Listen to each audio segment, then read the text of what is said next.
Allow me to introduce our artist, Dean Russo. Dean Russo loves art and animals, and he says each one of his pieces begins with a bold outline. He then focuses on the eyes because the eyes are the most important element in each piece. He says, I like to use bold colors and abstract pattern.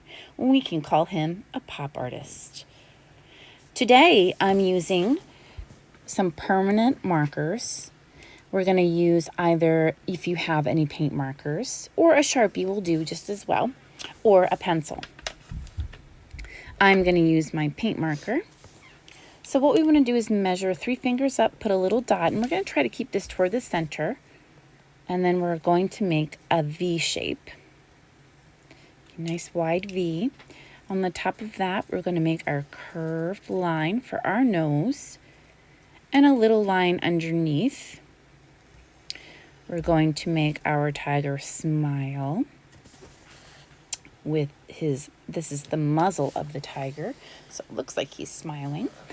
Make a little line underneath, color that in. Okay, and then we're going to make the bottom part of his mouth with a zigzaggy line. Okay, and now you can try to air draw just above the middle. This is going to be his nose. Trying to keep my lines looking even on either side. Underneath, you're drawing an arched line. We're going to make the pupil first. And a little circle for the highlight. We're going to color that pupil black. We're going to add another line underneath that pupil. This is where our color will go later. And then another line under that. And this we're going to color in black and give him that dramatic eye that tigers have.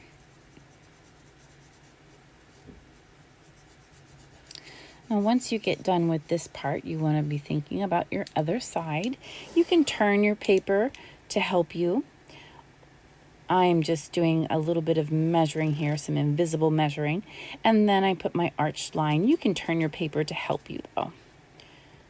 Put your highlight, and then color that in.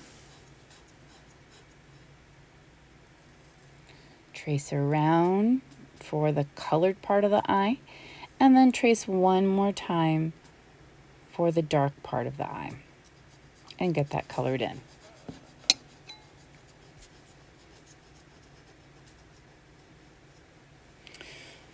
Now, up top here, we're going to air draw the top of the head, and then go ahead and when you're comfortable and make that top of the head.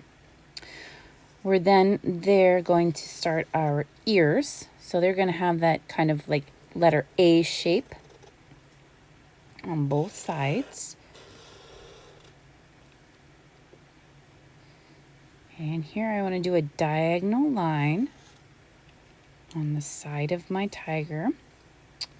And then I'm going to air draw around to do the face.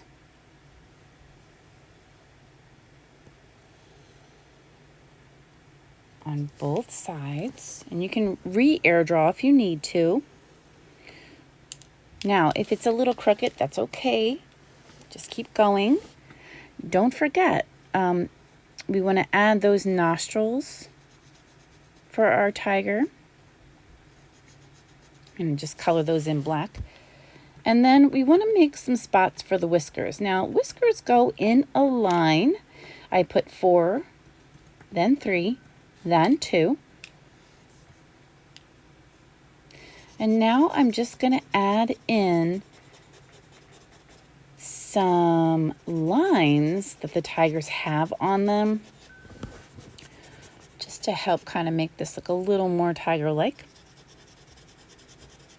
I color that in just a little bit darker. One way that you can also do this is to just draw a line and then color some zigzaggy lines underneath it. But again, it's up to you.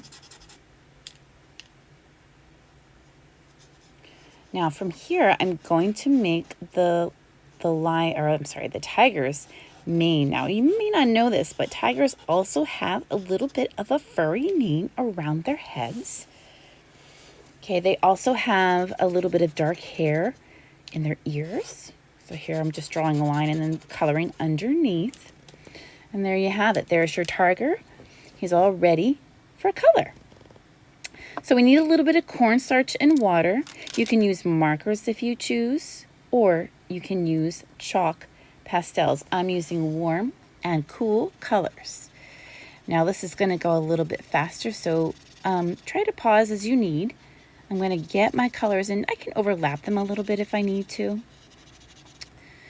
And I'm going to take that right up to the top. Try not to cover my black lines that I did. So I'm just kind of going in between those lines. The next thing I want to do is mix up my cornstarch and just rub it over my chalk. That's going to make it turn into sort of like a paint. Now, this will also help get away a little bit of the dustiness. So I'm just rubbing that, giving it a good massage. And I'm going to wipe my hands just before I go into my yellow so that I don't get my red color into my yellow and I can kind of see that yellow a little bit better. So I rub that on up there and I'm just spreading it out. Okay, now don't worry if you've got it on your black lines. We can always fix that later. Okay, so now I'm going to switch to my cool colors. And oops, one thing I forgot on this tiger were his whiskers. So I'll put those in. And also that little spot underneath his nose. And he is ready. I'm going to give that just a second to dry, so I'm going to start somewhere else. So I'm going to start down here, and I'm just going to lay in a lot of my color. And I'm getting my light blue. I'm going to go in with a little bit of dark blue. And then I'm going to add in some purple. Now, one thing that I remembered is at the top, I want to spread out my yellow. Now, again, how you do it is up to you, but I need to add a little bit of blue so that when my green mixes in with my blue, my green will easily mix with my yellow. Purple wouldn't mix so well with yellow.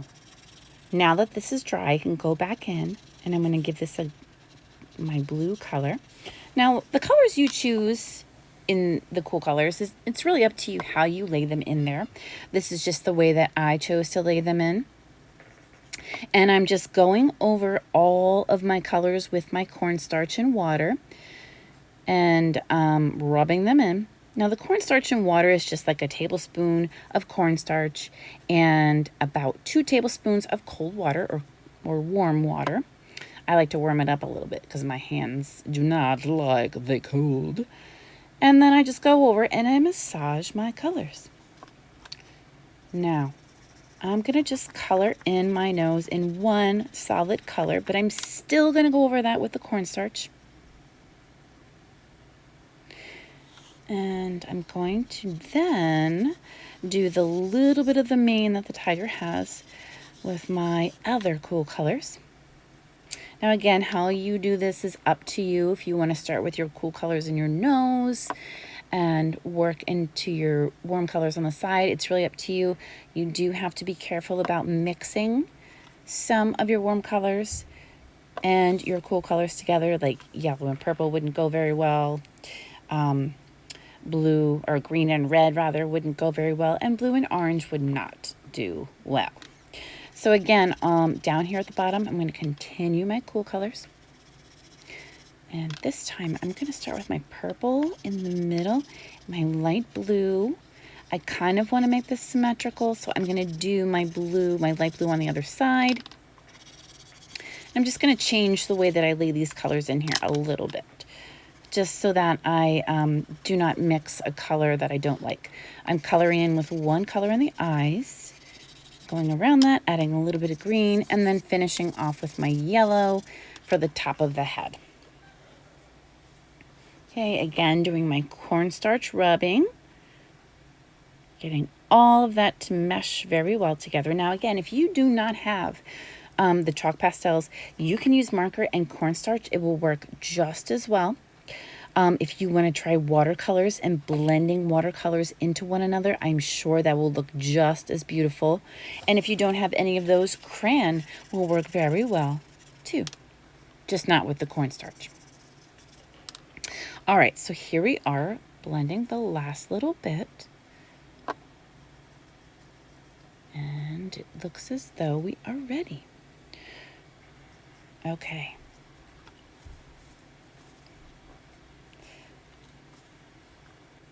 Now, once your cat has dried and you are ready for the next part, you're going to get out your oil pastels or crayons and you're going to add some pattern. So Mr. Russo also really loved pattern. So we're going to add a little bit of simple pattern today, but first you might want to take your napkin and just clean up any parts where your chalk has gotten onto your black parts.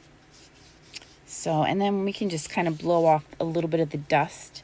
The cornstarch took care of most of that dust, so we should be okay. But just clean up any parts where it's kind of giving your black a little bit of a dull kind of color. Okay. Now, we're going to keep our pattern kind of simple. So, and I just chose a few colors, and I'm just, oops, this one has a little bit of pink on it. Let me get rid of that first. So I'm just going to go in and I'm going to color some dots. Now, dots and lines are going to be some of our easiest sort of things to do. And I am pressing hard with these because they are not the softest pastels, but I am trying here, so we'll see what we can do. So then, oop, Mrs. Naito, get your head out of the way. Then I'm going to go in with some black, and I think I'm just going to go for a zigzag line underneath those dotted lines. Now, what you do is up to you, but this is just what I'm choosing to do, and you do not have to do what I do because it's your art. So here I go. Now, I'm going to choose a different spot to eventually go and do some more stuff, but I kind of really like the idea of things being symmetrical. And again, you do not have to do the same thing on the other side as what I'm doing, but this is just what I like to do. I like to keep it the same on both sides. So again, I'm going to go in with my zigzag line and one more underneath that.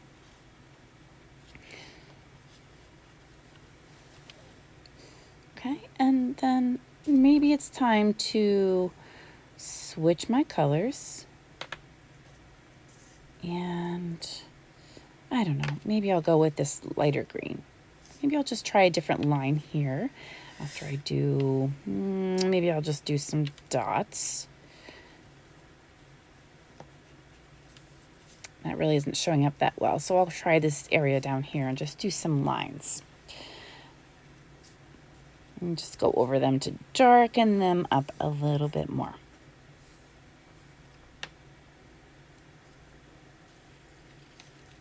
So another thing that you can do is if your blacks are not showing up, you can go over them with your oil pastel, even though you did them with permanent marker. I'm again going to make the symmetrical lines and dots, keeping it the same on both sides. Okay, and this is pretty much done for me. I can probably do a little more, and what you do is up to you. I cannot wait to see what you have done with yours.